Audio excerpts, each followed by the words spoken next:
Hello, Cyberpunks. I'm your host, Brenden Lupus Daemon Sandifer, and welcome to our Cyberpunk podcast where we discuss various cyberpunk media. With me today we have Barry. With only one disconnection so far, what the heck is happening? Greg. Hello. Graham. Hello. And Sami. Hello. We're covering the 2011 movie In Time, starring Justin Timberlake, Olivia Wilde, and Amanda Seyfried. With a budget of $40 million and a box office of $174 million, is it cyberpunk? Well, let's answer that. In 2169, people are genetically engineered to stop aging on their 25th birthday, when a 1-year countdown on their forearm begins. When it reaches 0, the person times out and dies instantly. Time has thus become the universal currency, transferred directly between people or stored in time capsules. Oh, I've never seen that, but it's a remake. I'm sure that will be mentioned later. Will Salas, a 28-year-old Dayton factory worker, lives with his 50-year-old mother, Rachel. One night, he rescues a drunken 105-year-old man named Henry Hamilton from 75-year-old Fortis and his Minutemen, a group of time-robbing thugs.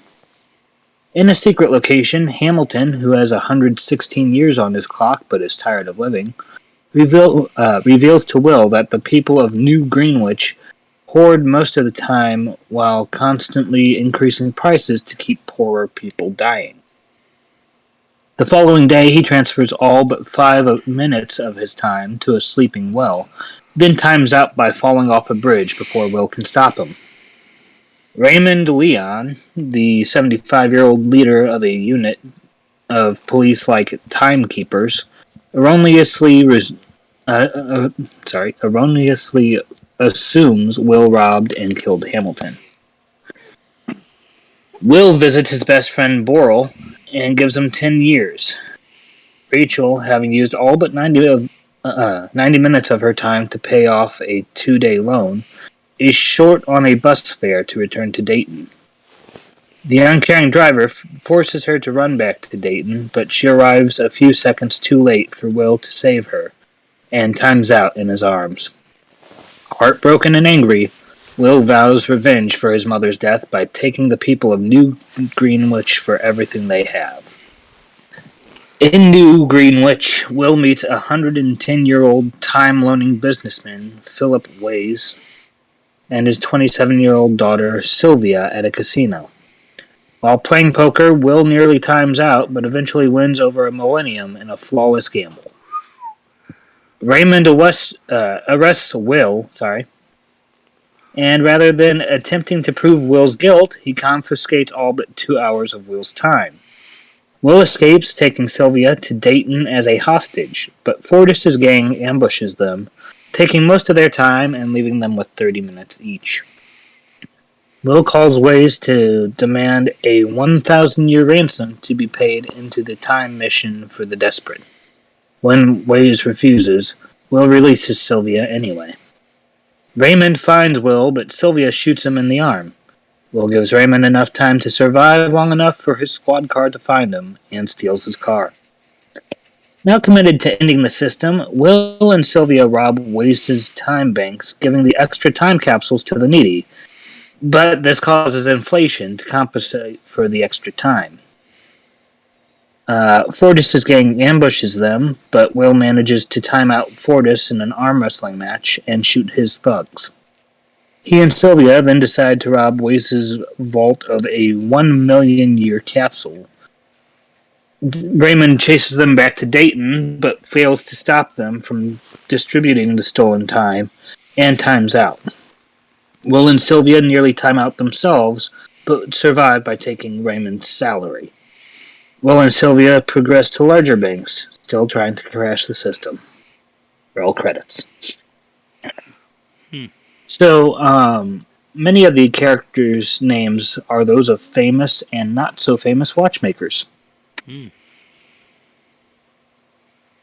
Justin Timberlake is 3 years older than Olivia Wilde, who plays his mother. The time format of the clocks on people's arms is YYYY WW B HH MMSS. B? No, B. So it's years, weeks, days, hours, minutes, and seconds, respectively. Oh, okay. Weeks were chosen instead of months because they don't vary in length. The combination to open Philippe's time vault, or 12 to 1809, is the date on which Charles Darwin was born, 12th February 1809. This is also the date on which Abraham Lincoln was born.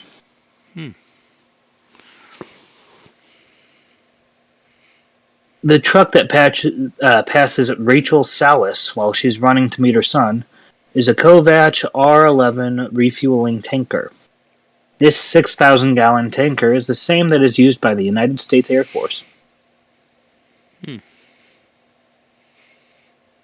The gang of Minutemen, protected by the Timekeepers, resembles the East Coast Mafia at the time of Prohibition. The map in Timekeeper HQ shows the latitude and longitude coordinates of 33.9935 degrees north, 118.2294... which place the location as Vernon, California. This corresponds to time zone 12, i.e. Dayton. Compared to a real-world map, the shape of the depicted map in the movie corresponds nearly precisely to the real-world California coastline, south and west of Los Angeles. Thus, time zone 4, that of New Greenwich, would be the Hollywood, Beverly Hills, Santa Monica corridor. So, let's get on to our checklist here about this movie. So, our core tenets: dystopian future or alternate present? Yeah, it's in this movie. Present implants or cyberware? Sounds like the clocks, yes. But are the clocks implants, or are they a result of genetic engineering? They would be implants, because you couldn't genetically engineer those. Okay. Make a if corporate there villain. were a way to genetically engineer legible clocks, I mean, that is very advanced. So either way. Make a corporate villain with no morals. Yeah. Yeah, you got waste. Wide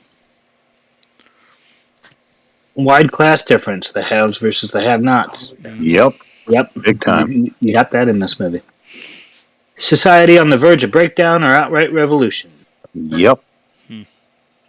Again, you can tell by the people in the ghetto versus the rich people. Ecological, environmental damage to the extreme. No, it wasn't explicitly stated, and you don't really see it throughout this movie. Cyberspace. No. Not really. No, there's no cyberspace.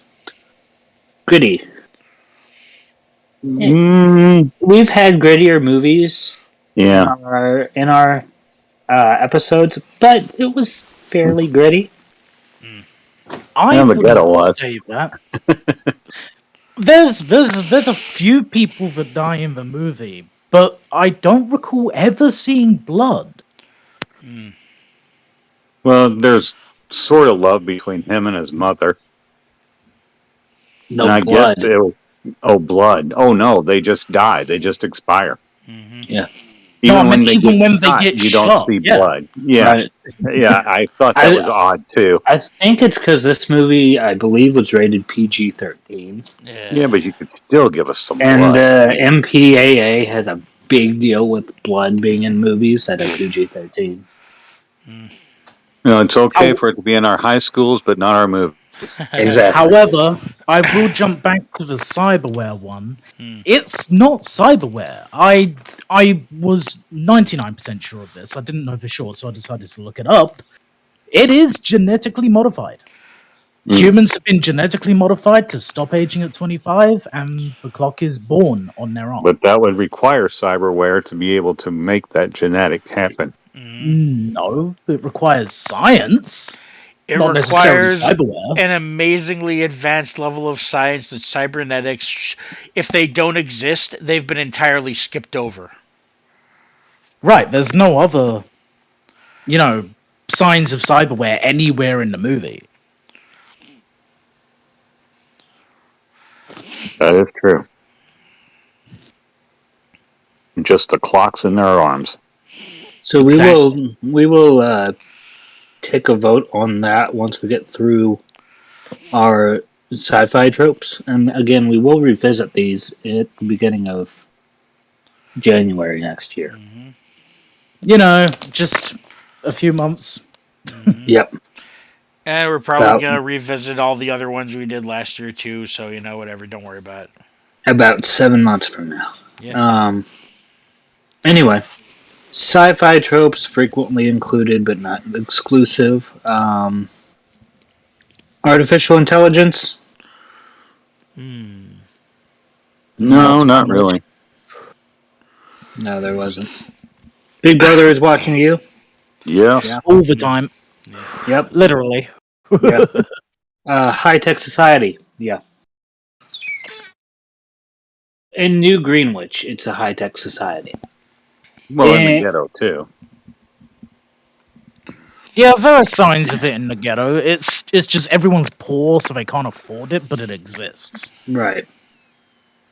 Postmodern deconstruction? I'm going to say yes. Debatable? It definitely is in the ghetto. I'm not too sure about the richer neighborhoods. Right, but the majority of this movie's time seems to be spent in the ghetto. Ghetto, true. It's funny that that's exactly what they call it. The ghetto. It's almost a 2-hour movie. I can't remember exactly, an hour and 45. At least an hour of that is in the ghetto, minimum. Yeah, probably a little bit more than that. I was going to say, 3/4 of the movie is spent in the ghetto. Cyberpunk optional tropes. Transhumanism. No. Neo-noir or tech-noir style? No. Drugs or alcohol? Yeah. Yes. Yes, actually, there is plenty of alcohol. There is alcohol in this. Plenty of alcohol. Quite a bit, actually, yeah. For God's sake, Oral killed himself drinking. Killed himself drinking. Yeah, he spent a year of that 10 years 9. on He spent 9. No, he died with 9 years left. He died. Yeah, he spent a whole year on alcohol and died from it. Well, remember in the bar when the one character first meets the gentleman with the 110 years, he's in there and doesn't want to put his drink down and leave. Yeah. Nope. He was a severe alcoholic. I mean, what did he expect when he gave the guy 10 years? Seriously. And for those of you that are wondering who the hell Boral is, or Burrell, or however they pronounced his name in the movie, it's Johnny Galecki. Yep. Hi, Kelly. We're in the middle of the podcast. Oh, cool. I'll give it. Leonard from Big Bang Theory. All right. So now we're going to take a vote on our tenants here, on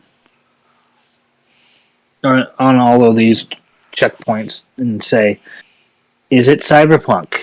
Let's start with Barry. Barry, is it cyberpunk?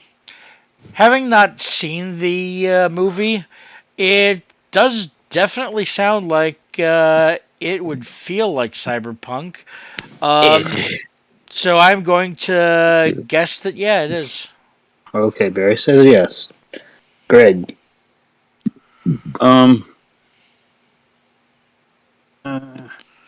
It's a, well, I think it's a great sci-fi movie, and it really rips off Logan's Run beautifully. But Agreed. no, to me, it just doesn't feel cyberpunk. Okay. Grim. I feel like it is a if it's cyberpunk at all, it'd be adjacent. Honestly, it's a decent sci-fi movie. It's not something I would immediately go watch, and I'm glad to have seen it again because it had been a while. But I have no intentions of watching it anytime soon. Or I should say, rewatching it anytime soon. All right. So that's one yes, one no, and one adjacent. Sammy. I agree with Greg that it was a brilliant sci-fi movie. Bit disappointed in the CGI with the car crash. It was the early 2000s. No, it was 2011. It was the early 2010s. Wait, really? Looked like one of those Japanese Godzilla movies. It was 2011. 2011, yeah. Dear God. Does it feel cyberpunk? No. Is it cyberpunk? No. Alright. Like I said, I didn't even see it, so... When it came down to it, it ultimately landed on, is the clock cyberware for me? Because if the clock was an implant, I'd be able to call it cyberpunk.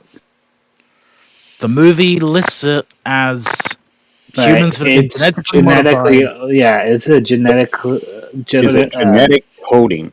That's the question. Genetic. From what I can find, it's genetic engineering. Okay. See, and there's the genetic. Would genetic engineering and genetic coding be the same thing? Because if it's genetic coding, that is a form of cybernetics. Genetic modification is all it says. Yeah. And we have gene splicing today, and that's not necessarily cyberpunk. Right. No. So I'm going off the idea that genetic engineering is the same as the level of whatever kind of technology or science they used to make a biological legible clock embedded in the skin, even if it's not a foreign body that's been introduced. That is such an advanced level.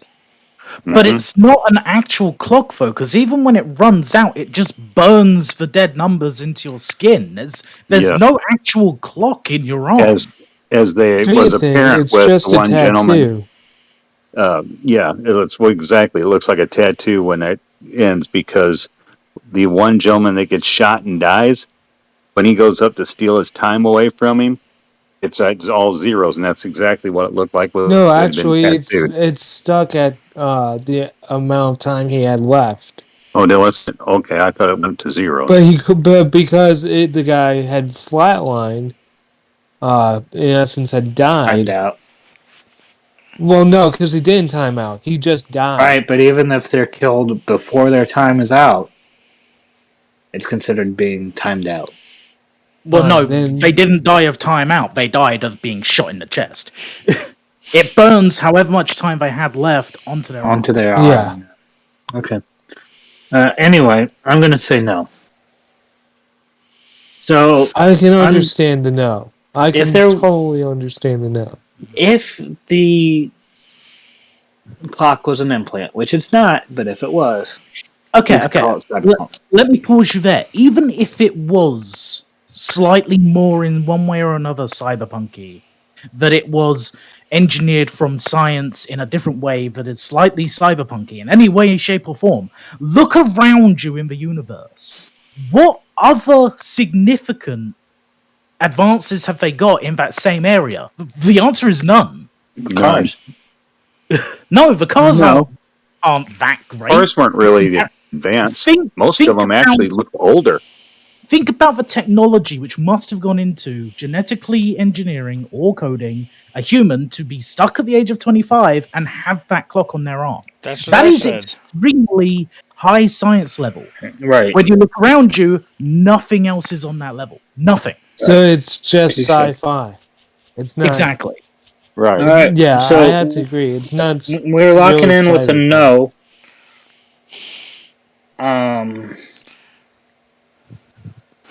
At least for the time being. If you guys disagree, please leave a comment or post it in our chat if you're watching this live.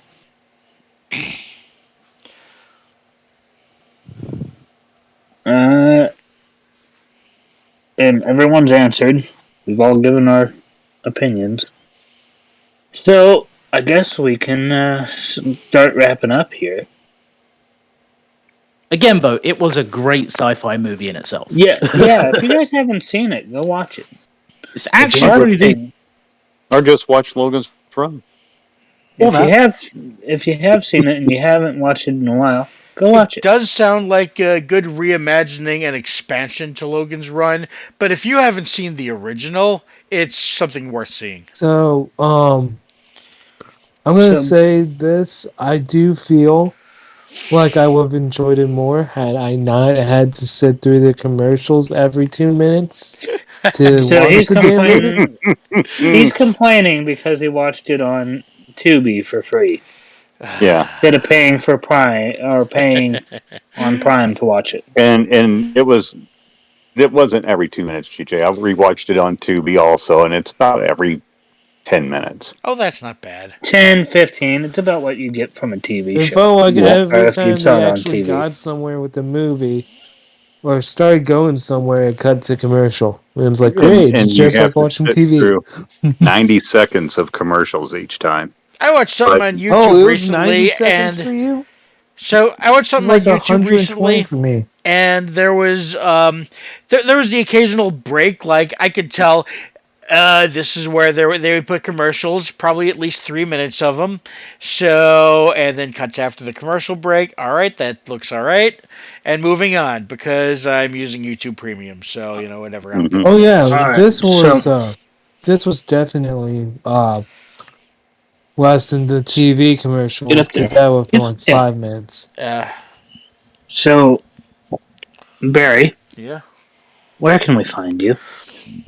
If you want more of my idiocy and other stuff and getting lost, you can find me about noon Central on Monday through Thursday doing WoW or Guild Wars 2 or Black Desert or I don't know if all those are going maintenance, maybe some Clue or something. I don't know. But yeah, that's noon Central. Monday through Thursday on Aaron Romeo Moon's Twitch channel or Zareth's Twitch channel, and we've been doing stuff with the Claylex recently too.